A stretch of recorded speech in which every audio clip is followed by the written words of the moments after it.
The house on Blackfield Lane didn't look like a hungry thing. To Eleanor Vance, standing on the cracked sidewalk with a real estate agent's key biting into her palm, it looked like a sigh of relief. A reprieve.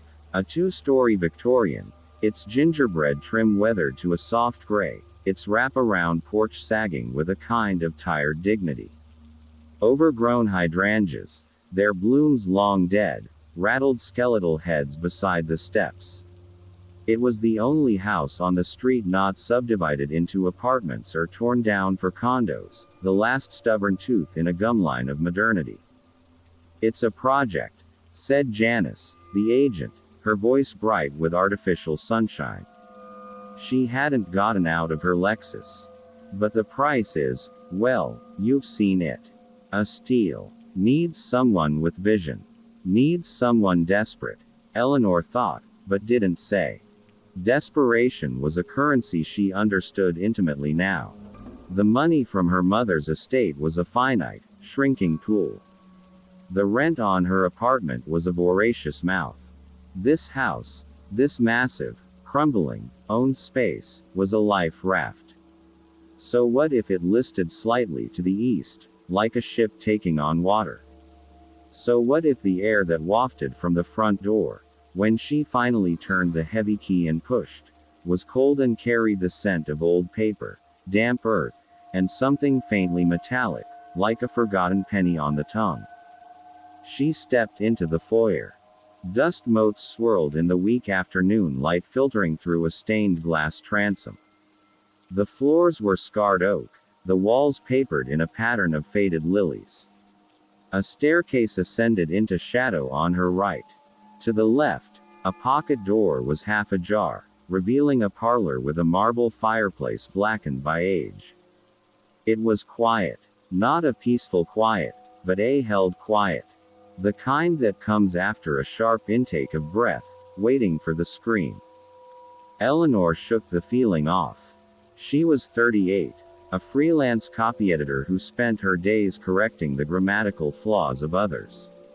She dealt in logic, in order. The paranormal was for TV shows and overwrought paperbacks. Her life had been haunted by more mundane ghosts. Regret, loneliness, the specter of a future narrowing into a pinprick. This house was solid. Its problems would be leaky pipes, faulty wiring, rot. Tangible things. Manageable things. The purchase was a blur of expedited paperwork and sympathetic, slightly pitying nods from the closing attorney. The previous owners, he mentioned, had left quickly. A job transfer. No, they hadn't lived there long. Eleanor didn't probe. She was just grateful. Moving day was a crisp Tuesday in October. She'd sold or donated most of her old furniture. What remained fit into the back of a single rented truck, driven by two bored college students. They hauled her boxes of books, her modest desk, her bed frame, and her grandmother's rocking chair into the echoing spaces. "Place gives me the creeps," one of them muttered, wiping sweat from his brow in the master bedroom. It was a large room at the back of the house, with two tall windows looking out over the tangled wilderness of the backyard. "It's just old," Eleanor said, more firmly than she felt. That night, alone for the first time, the house began to speak. It started with the sighs. Eleanor was unpacking kitchenware, the harsh fluorescent bulb overhead humming a discordant tune. From the dining room, just through the arched doorway, she heard a long, slow exhalation. Not a wind through a crack sound. This was wet, weary, a sound from a chest. She froze, a chipped plate in her hand. Hello. The word was absurd, swallowed by the thick silence that followed. She walked into the dining room. Empty.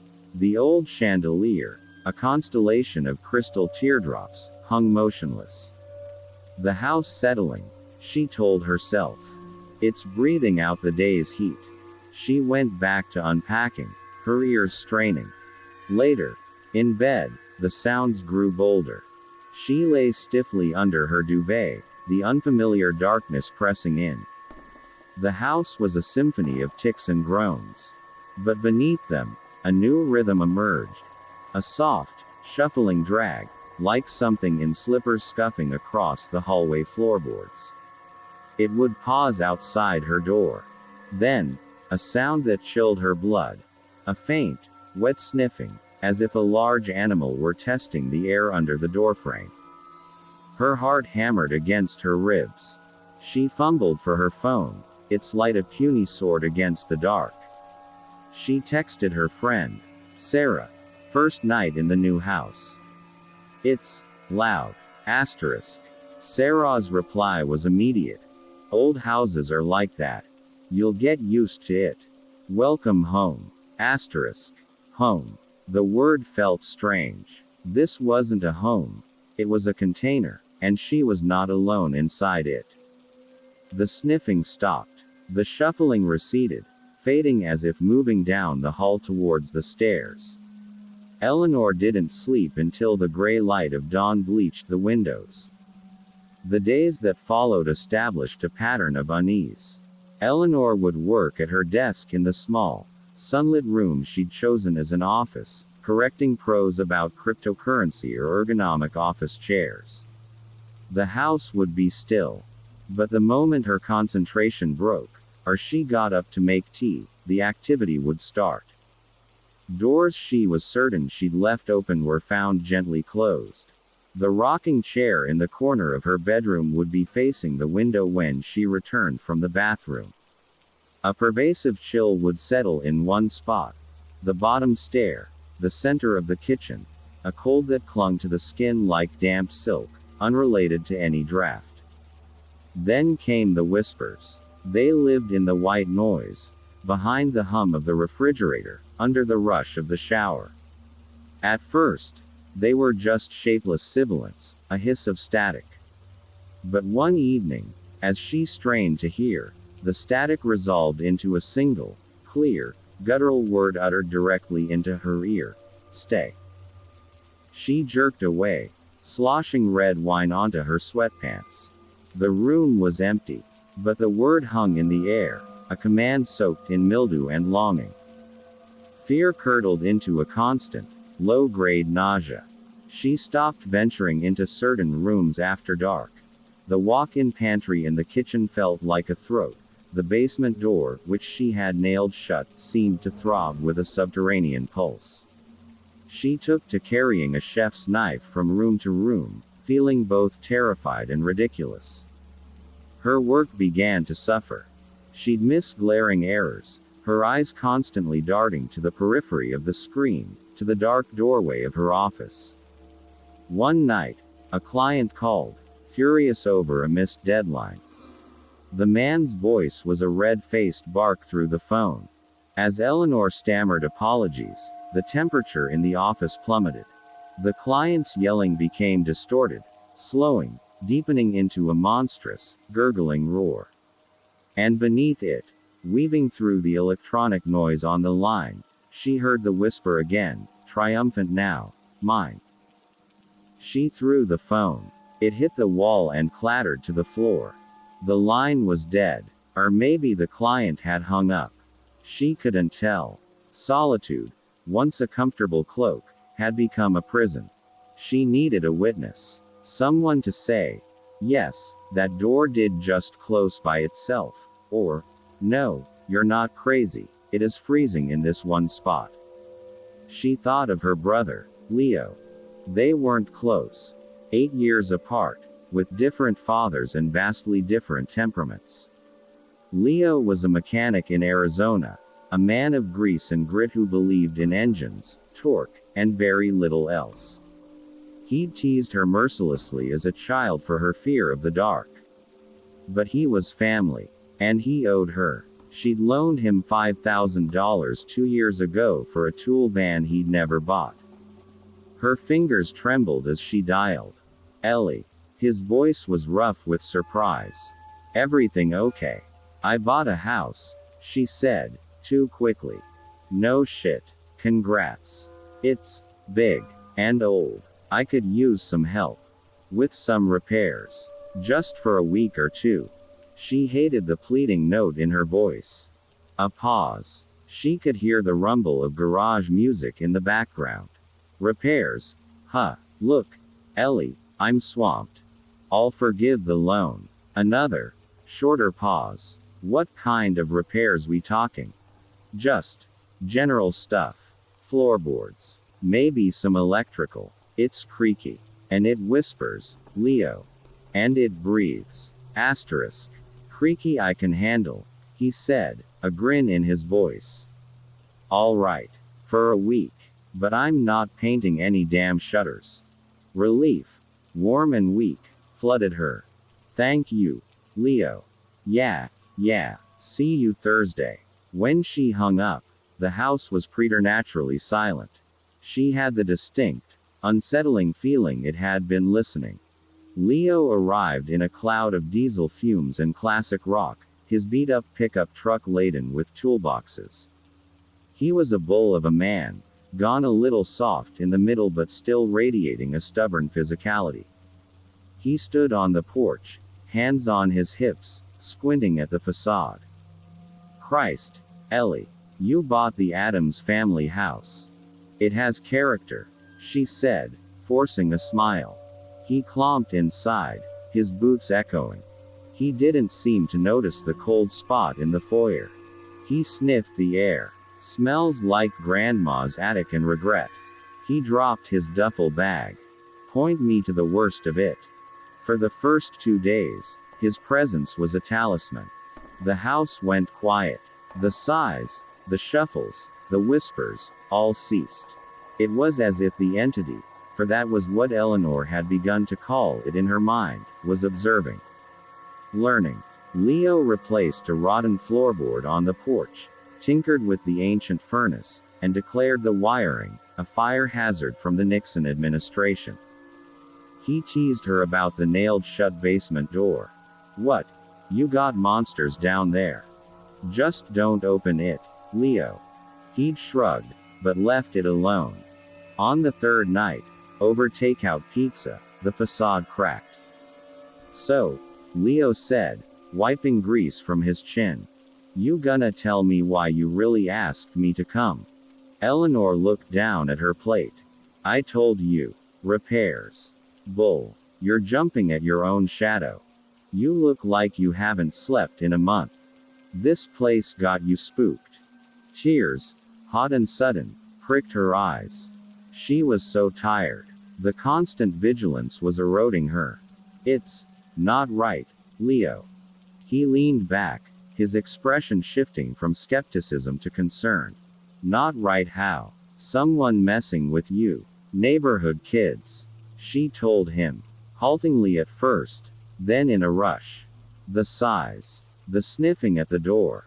The rocking chair. The whispers. The phone call. She left nothing out. He listened in silence, his pizza growing cold. When she finished, he didn't laugh. He scratched his stubbled cheek. Okay. He said finally. Okay. Look. Old houses make noise. Pipes knock. Wind gets in. You're here alone. Your brain starts cooking up stories. It said, stay, Leo. It said, mine. Auditory pareidolia. He said, surprising her. You hear static. Your brain tries to make words out of it. Happens all the time. He must have seen her deflate. Tell you what. I'll stay in the room next to yours tonight. You hear anything, you knock on the wall. I'll come check it out. We'll prove it's just the house. She agreed, desperate for his pragmatic brand of courage. That night, the house unleashed its fury. It began at 3:07 a.m. Eleanor knew because she was staring at the glowing digital clock, wide awake, waiting. It started as a low, sub-audible thrum, a vibration in the bones of the house rather than a sound. Then came the knocking. Not from the pipes. This was a deliberate, rhythmic tap tap tap from inside the wall behind her headboard.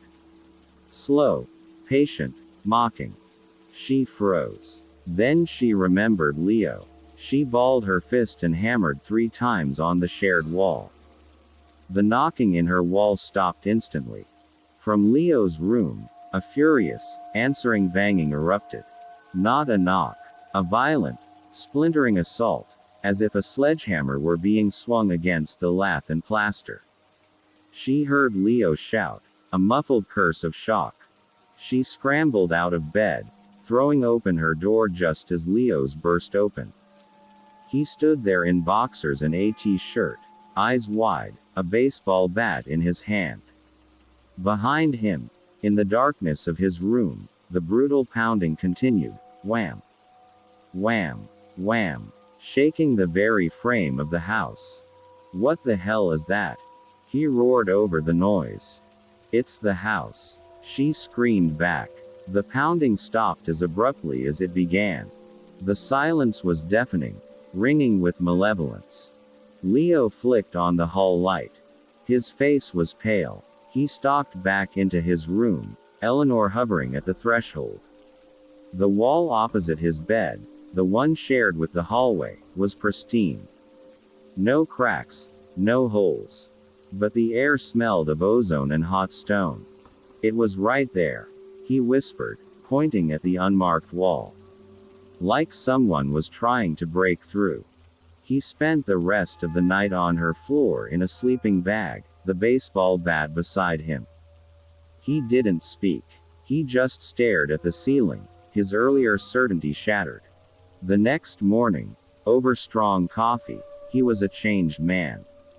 The swagger was gone, replaced by a grim focus. All right, he said, his voice hoarse. I believe you. This isn't pipes. So, what do we do? Call a priest. I don't know, Eleanor said. The validation was a cold comfort. If Leo saw it, it was real. That meant the danger was real. We need information, Leo decided. Who lived here? What happened? He spent the day at the local historical society and library. He returned that evening, his expression grave. He spread photocopies and notes on the dining table. The house was built in 1898 by a textile mill owner named Alistair Crow, Leo began. Lived here with his wife, Lillian, and their son, Samuel. Samuel was sickly, a shut-in, from the sounds of it. Rarely seen. Alistair died in 1919. Flu. Lillian and Samuel stayed on. He pushed a grainy photocopy of a newspaper article towards her. The headline read, Reclusive son perishes in tragic house fire. The date was October 31, 1921. Fire started in the basement, Leo said quietly. Lillian was at a church social. Samuel was trapped. They said he was mentally infirm, couldn't get out. The house was heavily damaged, but the structure survived. Lillian had it repaired and lived here alone until she died in 1945. After that, a string of owners. None stayed long. The last family before you, the Hendersons, left after 6 months. The wife told a librarian she couldn't stand the feeling of being watched. He looked at Eleanor. She mentioned hearing breathing in the walls. The word basement seemed to pulse in the air.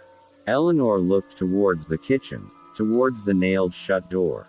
What's down there, Ellie? Leo asked. I don't know. I've never opened it. We have to. She wanted to refuse. But the knocking, the whispers, the story of Samuel Crow, it all pointed downwards, into the dark, fire-scarred heart of the house. They approached the basement door after midnight, armed with flashlights and Leo's bat. The nails shrieked as Leo pried them out with a crowbar. The sound was obscenely loud in the sleeping house. When the last nail clattered to the floor, the door swung inward of its own accord, revealing a yawning rectangle of pure black. A gust of frigid, foul air billowed out. The smell of wet charcoal, rust, and that coppery, penny-like scent, now overwhelming. Leo went first, his flashlight beam a shaky blade cutting the darkness. The stairs were steep, wooden, groaning under his weight. Eleanor followed, her breath coming in shallow gasps. The basement was a cavern of brick and stone. Leo's light swept over broken furniture shrouded in moldy sheets, stacks of mildewed ledgers, a dead furnace-like iron beast. But in the far corner, the beam illuminated something else, a structure within the structure. It was a room, built of rough-hewn timber and stone, with a low, heavy door. Not a cellar. A cell. A chain with a padlock hung from the door, though the lock was broken, rusted open. Scratches, deep and frenzied, covered the inner surface of the door, visible even from a distance. And on the stone wall beside it, drawn in what looked like charcoal, was a series of childlike but horrifying drawings. Stick figures of a tall man and a smaller woman. And a third figure, locked in a box. Scrawled beneath, in a shaky, spidery hand, words were etched into the stone. No noise, no light. Bad boy Samuel, breathe quiet, our Father hears. Leo's light trembled. Jesus Christ. They kept him down here. Eleanor's flashlight beam dipped to the floor near the cell door. There, in the thick dust, were footprints. Small, barefoot, the toes splayed. They led from the cell door to the base of the stairs, and then, impossibly, up the first few steps, as if whatever made them had tried to ascend but been pulled back. A wave of dizzying pity and terror washed over her. Samuel Crow. The reclusive son. Not sickly. A prisoner. Punished for making noise, for needing light. Taught to breathe so quietly he was almost not there at all. Breathe quiet. Asterisk. The sighing. The shuffling. The sniffing. It wasn't aggression. It was exploration. A creature learning to use senses long denied, practicing the act of being present in a world that had locked it away. We need to go, Leo whispered, his voice thick. Now. As they turned, Eleanor's light caught something she'd missed. High on the brick wall, above the drawings, more words were scratched, fresher looking than the others. They formed a single, looping, desperate sentence.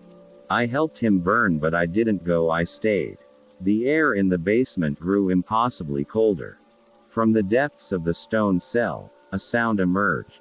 Not a sigh, not a whisper. A wet, rattling, hungry inhalation. The sound of lungs that had burned, filling with phantom air. It was the sound of something that had stayed, through fire and death and decades of loneliness. Something that now considered the house, and everyone in it, its rightful property. Mine. Asterisk. Leo grabbed her arm and pulled her towards the stairs. They fled upward, slamming the basement door behind them, as the sound of breathing, deep and satisfied, echoed from the stones below. The thing in the house was no longer just practicing. It was awake, and it knew they understood. The rules of the haunting had just changed. Part 2. The Awakening. They barricaded themselves in the parlor, pushing the heavy sofa against the basement door. It was a futile gesture. The entity wasn't bound by physical barriers, but it made them feel slightly less exposed. Dawn was still hours away. The house was silent, but it was the silence of a predator holding its breath. Leo sat on the floor, back against the barricade, the baseball bat across his knees. He looked 10 years older. We leave. At first light. We get in the truck and we go. And then what? Eleanor's voice was a scratch. We just abandon it. Hell yes, we abandon it. Ellie, that thing down there, it was tortured. It died in agony. It's not some sad ghost looking for hugs. It's angry. It's insane. And it thinks this house is its body. It said it helped him burn, she whispered, remembering the final scratched message. Samuel. He set the fire. To get out. Or maybe, to get back at them. But he didn't go. His spirit didn't move on. Because he's a psycho, Leo said bluntly. Even as a ghost, we are not equipped for this. We call someone. Ghost hunters. The church. The goddamn National Guard. But we don't stay here. A soft thump from above their heads. Then another. Not the violent pounding from before. This was the sound of something heavy and soft being dragged across the floor of the master bedroom. Thump. Drag. Thump. Drag. Asterisk. It was moving. Exploring. Claiming. It's upstairs, Eleanor said. Let it have the upstairs. We have the doors locked down here. But the house had other ways in. As they watched, the old-fashioned brass key in the parlor door's lock began to turn. Slowly, deliberately, it clicked into the unlocked position. The door knob started to rotate. Leo was on his feet in an instant. He lunged forward and grabbed the knob, holding it fast. From the other side, a force wrenched back. An invisible tug of war. Leo planted his feet, muscles corded in his neck, straining. The knob was icy cold, searing his skin with frostbite, but he held on. The salt. He gritted out. You got any salt? Eleanor ran to the kitchen, her legs weak. She grabbed the cylindrical box of table salt and sprinted back. Leo's face was purple with effort. The door was shuddering in its frame. Throw it. At the door. She ripped the spout open and hurled a shower of white crystals at the parlor door. They pattered against the wood like hail. A shrill, unearthly shriek echoed through the house, a sound of pure, scalding fury. The resistance on the doorknob vanished. Leo stumbled back, clutching his frozen, red hand. The shriek faded into a distant, furious weeping that seemed to come from the very walls. Old wives' tale, Leo panted, examining his hand. But it pissed it off. It bought us time, Eleanor said. The salt was scattered on the floor like a tiny, pathetic beach. But we can't salt every threshold. The weeping faded, replaced by a new sound. A faint, rhythmic scratching. It was coming from the fireplace. They approached cautiously. Inside the soot-blackened hearth, something was writing in the accumulated dust. An invisible finger traced letters with painful slowness. S-A-M. It stopped. Then, with a furious scrape, it scrawled one more word. Home. The scratching ceased. The house held its breath again. The standoff lasted until morning. They didn't sleep. They watched the windows turn from black to gray to pale gold. With the light, the oppressive atmosphere lifted a fraction. The silence felt less like a threat and more like exhaustion. Okay. Leo said, his voice raspy. Truck. Now. They moved the barricade from the basement door with trepidation, but nothing surged out. The house felt empty, dormant. They gathered their essentials. Wallets, phones, a change of clothes, in terrified haste, not daring to go upstairs. Eleanor grabbed her laptop bag, her work a tether to a normal world that now felt galaxies away. They stepped out onto the porch, the autumn sun painfully bright. The air smelled of fallen leaves and freedom. Eleanor's knees almost buckled with relief. Leo jogged to his pickup, fumbling for his keys. He clicked the unlock button. Nothing happened. He tried the door manually. Locked. He peered inside. What the? The keys were in the ignition. But all the doors were locked. He always left it unlocked. Always. Break a window, Eleanor said, her heart sinking. Leo grabbed a rock from the overgrown garden. As he hefted it, all four tires of the truck hissed in unison, deflating completely, sinking the vehicle onto its rims with a final, weary sigh. From inside the house, faint but clear, came the sound of childish, mocking laughter. It's not letting us leave, Eleanor whispered. Leo stared at his crippled truck, then at the house. His expression hardened from fear to a grim, furious resolve. "All right, you son of a bitch," he muttered to the silent facade. "You want a fight?" They went back inside. The temperature was normal. The salt on the parlor floor was undisturbed.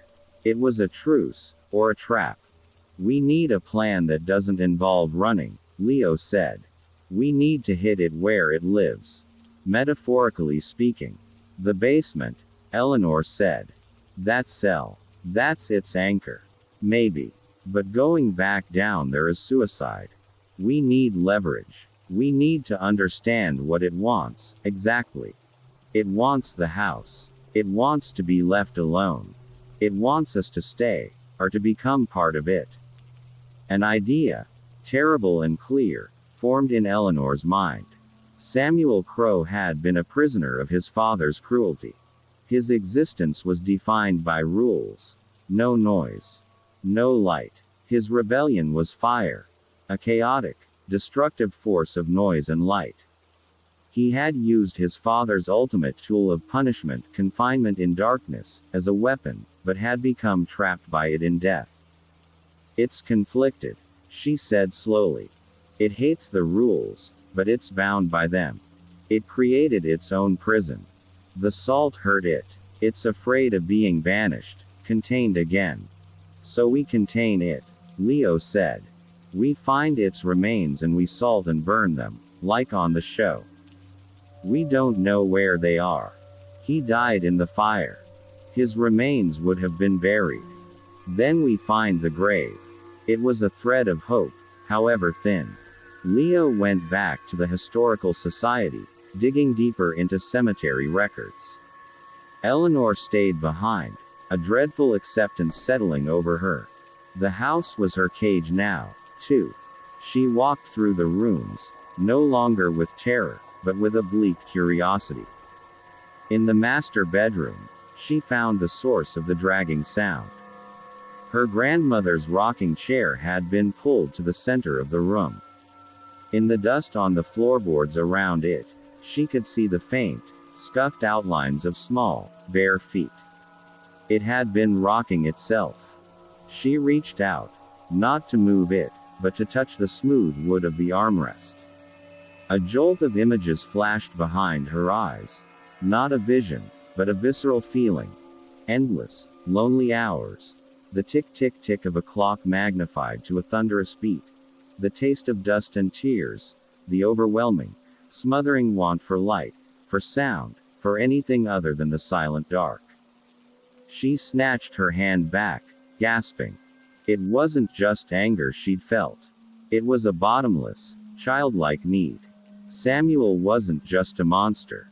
He was a scared, abused boy, frozen in his moment of traumatic death, his spirit twisted into something possessive and feral. Leo returned at dusk, hollow-eyed. "I found it. Samuel Crow. Buried in the family plot at Oak Grove. But, Ellie, the record shows his coffin was interred. But there's a secondary note, from 1952. A groundskeeper's report. It says there was vandalism at the Crow plot. Samuel's headstone was toppled, and the earth over his grave, it was disturbed. As if something had dug its way out. The thought was too horrible to contemplate. Had he not rested at all? That night, the entity showed its strength. The temperature plummeted so rapidly their breath plumed in the air. Every door and cabinet in the house flew open simultaneously with a deafening crash. From the open basement door, a wave of frigid, reeking air poured forth. And on the walls, in the condensation that formed from the sudden cold, words began to weep into existence. "My walls. My air. My people. Stay with me." The last word, "me," was scrawled on the hallway mirror in fat, dripping letters. As they watched, the letters rearranged themselves, melting and reforming into a crude, screaming face. Leo roared, charging at the mirror with his bat. He swung. The glass didn't just break. It exploded outward in 1,000 shards, not falling to the floor but hanging in the air for a suspended second before clattering down. The face was gone. But the message was clear. Defiance would be met with escalation. They retreated to the kitchen, the only room with no external doors and only one entrance. They lit every candle they could find, a pathetic ring of light against the pressing dark. The house seemed to swell around them, the walls breathing in and out, the very geometry of the hallways seeming to stretch and contract. "We can't beat it by force," Eleanor said, her voice quiet amid the groaning house. "It is the house. Then we bargain," Leo said, desperate. "With what?" He was silent. They both knew the answer. The entity wanted companionship. It wanted a family. It wanted them. The candles flickered violently. A shape began to coalesce in the shadows of the hallway, just beyond the kitchen doorway. It was faint, translucent, like smoke held together by will. The form of a small, thin boy in old-fashioned short pants and a ragged shirt. His face was blurred, but his head was tilted at an unnatural angle. One arm hung limp, scorched black. Samuel. He didn't speak. He just stood there, a statue of sorrow and rage. The temperature dropped further. The candles guttered. Eleanor found herself standing, moving towards the doorway. Not in terror, but in that same bleak pity. "Ellie." "No," Leo hissed. "Samuel," she said, her voice surprisingly steady. "We see you. We know what happened to you." The figure shimmered. The air around it vibrated with a low, pained hum. "You were hurt. You were lonely. But this isn't your home anymore. You need to go. To find your mother. To find peace." The hum rose in pitch, becoming a whine of negation. The figure raised its good arm, pointing a charred finger first at her, then at Leo. The meaning was unmistakable. "You are my home now." Asterisk. From behind the spectral boy, deeper in the dark hallway, other shapes began to stir. Faint, gray, insubstantial. The tall, stern figure of a man. The weary silhouette of a woman.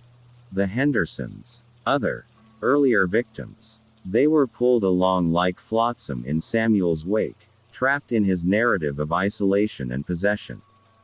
"You're not alone, Samuel," Eleanor pressed, a reckless courage born of utter fatigue. "You have them. Let us go." The boy's form solidified. For a split second, his face cleared. She saw not a monster, but a child, his features etched with a confusion so profound it was agony. His mouth opened in a silent scream. Then the moment shattered. The ghostly figures vanished. Every candle in the kitchen blew out at once. In the pitch black, something heavy and furious rushed down the hallway towards them. Leo grabbed her and pulled her to the floor just as a maelstrom of invisible force tore through the kitchen. Pots and pans flew from their hooks, smashing against the walls. The table overturned. The refrigerator door slammed open and shut like a thunderclap. It was a tantrum of cosmic proportions, the rage of a child who has been offered a toy and had it snatched away. They cowered under the hail of objects, waiting for the killing blow. It never came. The storm ceased as suddenly as it began. The house fell into a deep, watchful silence. They were left in the wrecked kitchen, bruised and shaking, but alive. Samuel had shown them his pain.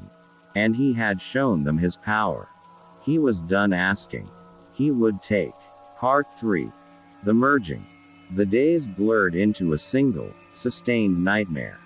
The house was no longer a place they lived in. It was a living thing that held them captive. Doors would not open for them, but would slam shut behind them, trapping them in rooms.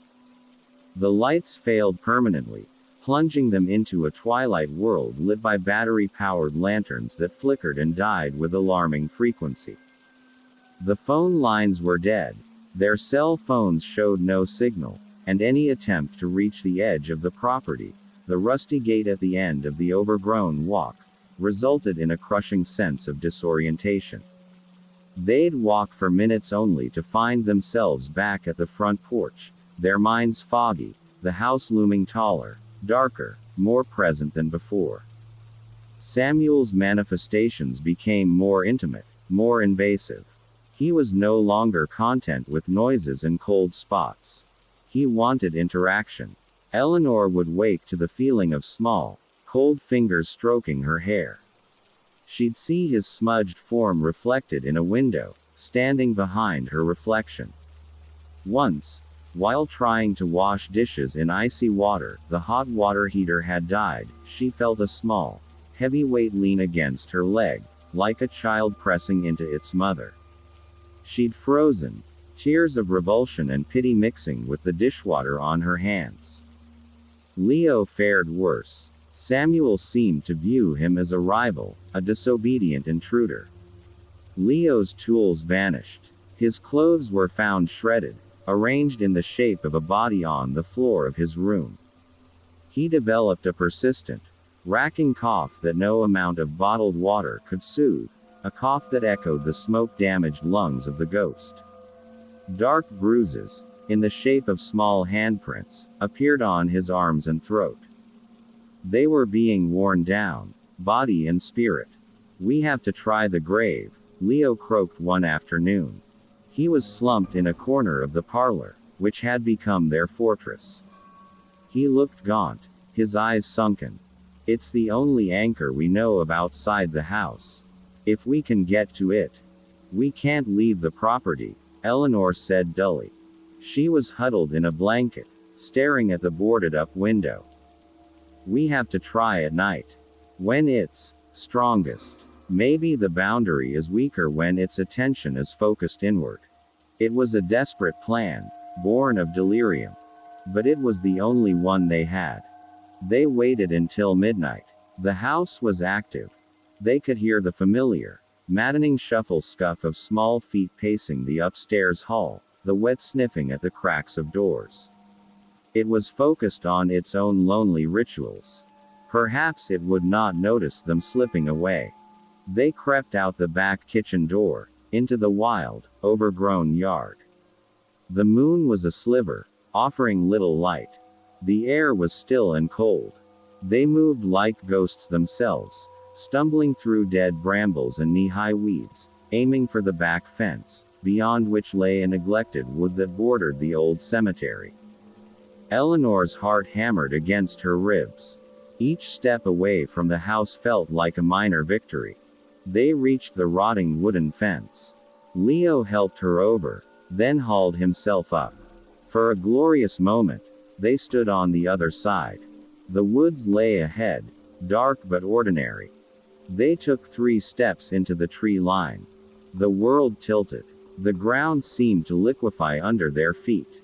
The trees, instead of receding, crowded in, their branches twisting into the familiar silhouette of the house's gables. A dizzying sense of spatial dislocation seized them. They were running, but the woods deepened impossibly, the same gnarled oak repeating every few yards. The air grew thick with the smell of old paper and damp stone. Leo stopped, clutching a tree, retching. "It's no use. The property, it's in our heads. We can't map our way out." A soft, giggling laughter trickled through the trees. It came from everywhere and nowhere. From behind a thick trunk, a small, dark shape darted. Not Samuel's full form, but a shadow of him, leading them deeper into the illusion. "We're going in circles," Eleanor gasped. "We're going back towards the house." And they were. After what felt like an hour of frantic, disoriented flight, the trees thinned abruptly. They stumbled out, not onto. Thank you so much for watching this video. Make sure to subscribe, like, comment and turn on notifications if you enjoyed the video so you never miss an upload.